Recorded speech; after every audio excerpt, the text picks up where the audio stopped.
Robert மாஸ்டரோட அம்மா இறக்குறதற்கு முன்னாடி அவர்கிட்ட கடைசியா ஒரு சில விஷயங்கள் பேசியிருக்காங்க அப்படிங்கிறது தெரிய வந்திருக்கு. அது என்ன அப்படிங்கிற கம்ப்ளீட் டீட்டெயில் தான் இந்த ஒரு வீடியோல நம்ம பார்க்க போறோம். தமிழ் சினிமால இருக்கக்கூடிய டான்ஸ் மாஸ்டர்கள்ல ராபர்ட் மாஸ்டர் முக்கியமான ஒருத்தர் அப்படிங்கிறது நமக்கு நல்லாவே தெரியும். அவர் டான்ஸ் மாஸ்டர் மட்டும் இல்லாம ஆக்டர், இது மட்டும் இல்லாம டைரக்டர் அப்படின்னு பன்முகத்தன்மை கொண்டவரா இருக்காரு. சமீப காலமா நிறைய ரியாலிட்டி ஷோக்கள்ல அவரை பார்க்க முடியுது. ரொம்பவே நல்லபடியா போய்க்கிட்டு இருந்த அவரோட லைஃப்ல மிகப்பெரிய ஒரு ட்ராஜடியா அவங்களோட அம்மா இன்னைக்கு இறந்து போயிருக்காங்க. அவங்களோட இறப்பு அப்படிங்கிறது உண்மையிலேயே அவரை மிகப்பெரிய அளவில் பாதிச்சிருக்கு அப்படிங்கிறது தெரியுது. ஏன்னா அவங்கள நல்லடக்கம் செய்யப்பட போது அவர் ஆடிக்கிட்டே அழுதுகிட்டே இருந்தது அப்படிங்கிறது ரொம்ப மிகப்பெரிய ஒரு வேதனையை ஏற்படுத்தி இருந்துச்சு. அண்ட் அந்த ஒரு அழுகையோட கூடிய நடனம் அப்படிங்கிறது இப்போ சோசியல் மீடியாவில் வைரலாக போய்கிட்டு இருக்கு. அதே நேரம் அவங்க அம்மா இறக்குறதுக்கு முன்னாடி அவர்கிட்ட நிறைய விஷயங்கள் பேசியிருக்காங்களாமா. குறிப்பாக அவங்களோட கடைசி வார்த்தை என்ன அப்படின்னா, ராபர்ட் அவர்களை கூப்பிட்டு, நீ ரொம்ப நல்லா எங்கள் எல்லாரையுமே பார்த்துக்கிட்ட, நீ பார்த்தீங்கன்னா ரொம்ப கஷ்டப்பட்டு சினிமாவுக்கு போன, நல்லா ஆடுன, உன் திறமையை நிரூபிச்ச, அதே மாதிரி உனக்கு அங்கீகாரம் கிடைச்சிச்சு, நீ மிகப்பெரிய ஒரு ஆளாக வந்திருந்த, ஒரு காலத்தில் நம்ம ஒன்றுமே இல்லாமல் இருந்தோம், ஆனால் இன்னைக்கு நம்மக்கிட்ட எல்லாமே இருக்குது, அது எல்லாத்துக்கும் காரணம் நீ தான், எங்கள் எல்லாரையுமே நல்லா பார்த்துக்கிட்ட, அதே மாதிரி உன்னையும் நீ நல்லா பார்த்துக்கோ, உனக்குன்னு ஒரு குடும்பத்தை உருவாக்கிக்கோ, அவங்க கூட நீ சந்தோஷமா இரு, தனிமரமாக மட்டும் இருந்துடாத, அப்பாவை நல்லபடியாக பார்த்துக்கோ அப்படிங்கிற மாதிரி சொல்லியிருக்காங்க. அண்ட் அதை தாண்டி உன்னை நான் டான்ஸ் மாஸ்டராக பார்த்தாச்சு, ஹீரோவாக பார்த்தாச்சு, ஒரு நல்ல மகனாகவும் பார்த்தாச்சு, இதில் எனக்கு எந்த பிரச்சனையும் இல்லை, நான் சந்தோஷமாக இருக்கேன், நீ சந்தோஷமா இருக்கிறதுக்கு வழிவகை தேடு அப்படிங்கிற மாதிரி அவர்கிட்ட சொல்லியிருந்திருக்காங்க.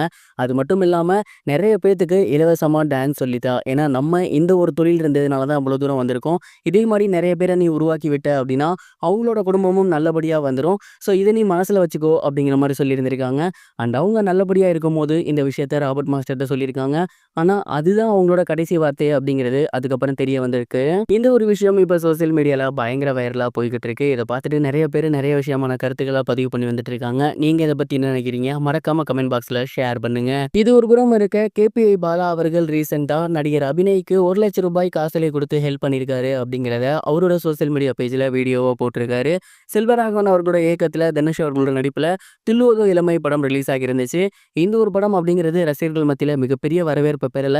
இருந்தாலும் அதுல நடிச்ச நடிகர்கள் மிகப்பெரிய ஒரு அடையாளத்தை பெற்றிருந்தாங்க. அதன் மூலயமா அபிநய் அவர்கள் சச்சின், தாஸ் போன்ற ஏகப்பட்ட படங்கள்ல நடிச்சிருந்தாரு. ஆனா அந்த படங்கள் அவருக்கு கை கொடுக்கல. தொடர்ந்து தமிழ் சினிமால போராடிட்டே இருந்தாரு.